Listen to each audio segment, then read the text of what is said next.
ఇవాళ స్కూల్కి వెళ్ళిన ఇద్దరు చిన్నారులు రేపటి నుంచి దసరా సెలవులు మొదలయ్యాయి అని ఇంటికి వచ్చి చెప్పారు.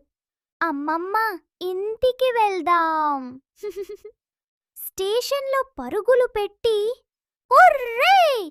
అమ్మమ్మ, ఇంటికెళ్తున్నాం" అన్నారు.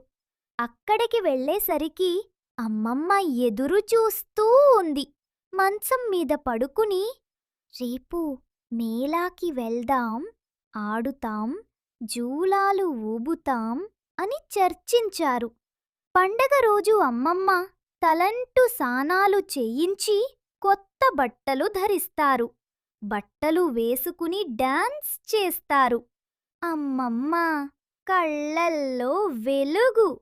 మేళాలో ఎగిరి అమ్మమ్మ బొమ్మలు కొనేసి పిల్లలు బొమ్మలు పట్టుకుని ఏడుస్తూ, "ఇంకా ఇక్కడ ఉండాలి అని అనిపిస్తుంది" అని అల్లరి చేస్తుంటారు. అమ్మమ్మ